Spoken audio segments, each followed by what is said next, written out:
వెనుకబడిన తరగతుల వారికి 42% రిజర్వేషన్లు అమలు చేయాలని డిమాండ్ చేస్తూ ఆత్మహత్యకు ప్రయత్నించిన యువకుడు సాయి ఈశ్వర్ చారి 32 సంవత్సరాలు శుక్రవారం గాంధీ ఆసుపత్రిలో కాలిన గాయాలతో మరణించాడు.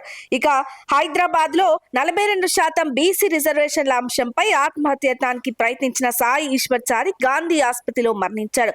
ఎమ్మెల్సీ చింతపండు నవీన్ కుమార్ ఆలియాస్ తీన్మార్ మల్లన్న యూట్యూబ్ కార్యాలయం వెలుపల జరిగిన ఈ సంఘటన బీసీ సంస్థల నిరసనకు దారితీసింది. శాంతి భద్రతలను కాపాడటానికి పోలీసులను మోహరించారు. మేడిపల్లి పోలీస్ స్టేషన్ పరిధిలోని ఉప్పల్ సమీపంలోని ఎమ్మెల్సీ చింతపండు నవీన్ అలియాస్ తీన్మార్ మల్లన్న ఆధ్వర్యంలో నిర్వహిస్తున్న యూట్యూబ్ ఛానల్ కార్యాలయంలో గురువారం సాయంత్రం సాయి ఈశ్వర్ నిప్పంటించుకొని ఆత్మహత్యత్నానికి పాల్పడ్డాడు. అందుబాటులో ఉన్న సమాచారం ప్రకారం జగద్గిరిగుట్టకు చెందిన సాయి ఈశ్వర్ 90% పైగా కాలిన గాయాలతో చికిత్స పొందుతూ మధ్యాహ్నం 1 గంట ప్రాంతంలో మరణించాడు. కాలిన గాయాల వార్డులో వైద్య బృందం నిరంతర ప్రయత్నాలు చేసినప్పటికీ రాత్రిపూట అతని పరిస్థితి మరింత దిగజారింది. ఆయన మరణం తరువాత బీసీ సంస్థలు మరియు ప్రజా సంఘాల నాయకులు గాంధీ ఆసుపత్రి వెలుపల పెద్ద సంఖ్యలో గుమిగూడి ప్రభుత్వం తక్షణ చర్య తీసుకోవాలని డిమాండ్ చేస్తూ నినాదాలు చేయడం ప్రారంభించారు. మృతదేహాన్ని శవ పరీక్ష కోసం మార్చూరికి తరలించారు. ఇంతలో ఎటువంటి అవాంఛనీయ సంఘటనలు జరగకుండా ఉండటానికి చిలకలగూడ పోలీసులు ప్రాంగణం చుట్టూ అదనపు బలగాలను మోహరించారు మరియు పరిస్థితిని నిరంతరం పర్యవేక్షిస్తున్నారు. ఇక గాంధీ హాస్పిటల్లో చికిత్స పొందుతున్న సాయి ఈశ్వర్ ను పరామర్శించారు మాజీ మంత్రి తలసాని శ్రీనివాస్ యాదవ్. సాయి ఈశ్వర్ కుటుంబానికి 50 లక్షల రూపాయల ఆర్థిక సహాయం అందించాలంటూ ఆయన ప్రభుత్వాన్ని డిమాండ్ చేశారు. ఇక 42% రిజర్వేషన్ ఇస్తామని హామీ ఇచ్చి అధికారంలోకి వచ్చిన తర్వాత రేవంత్ ప్రభుత్వం మోసం చేసిందని అన్నారు. అధికార దుర్వినియోగం, దౌర్జన్యాలకు పాల్పడుతుంది కాంగ్రెస్ పార్టీ అని ఆరోపించారు. బీసీ బిడ్డలు ఆవేశాలకు గురై బలవన్మరణాలు పొందుతున్నారని చెప్పారు శ్రీనివాస్ యాదవ్.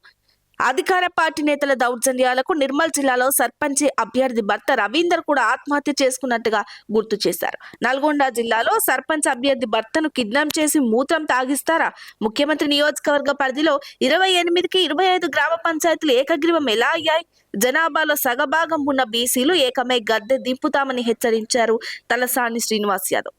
మరోవైపు చూసుకుంటే గాంధీ ఆసుపత్రి వద్ద ఆందోళన చేస్తున్న BC JAC chairman Jajula Srinivas Goud, MLC Teenmar మల్లన్నను పోలీసులు అరెస్టు చేశారు.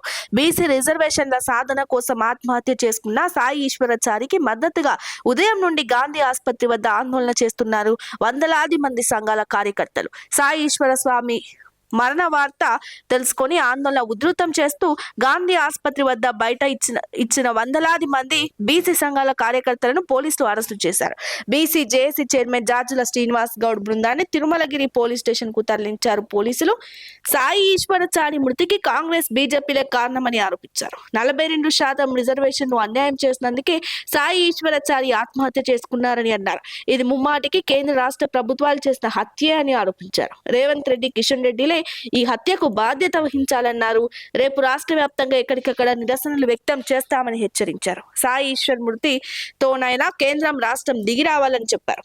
సాయి ఈశ్వర్ మృతిపై పార్లమెంట్ లో చర్చ జరగాలన్నారు. బీసీ రిజర్వేషన్ల చట్టాన్ని ఈ పార్లమెంటు సమావేశంలోనే ఆమోదించాలని చెప్పారు. తక్షణమే సర్పంచ్ ఎన్నికలు నిలిపివేయాలని డిమాండ్ చేశారు. బీసీ ద్రోహుల పార్టీలైన కాంగ్రెస్, బీజేపీల నాయకుల ఇండ్లను ముట్టడిస్తామని చెప్పారు.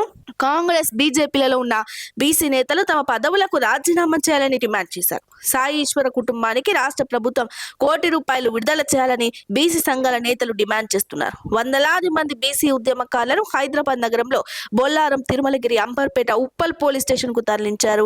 సాయి ఈశ్వరాచారి మృతిపై అఖిలపక్ష పార్టీల వైఖరిని ప్రకటించాలని చెప్పారు. తిరుమలగిరి పోలీస్ స్టేషన్ నుండి జాజుల శ్రీనివాస్ గౌడ్ పిలుపునిచ్చారు.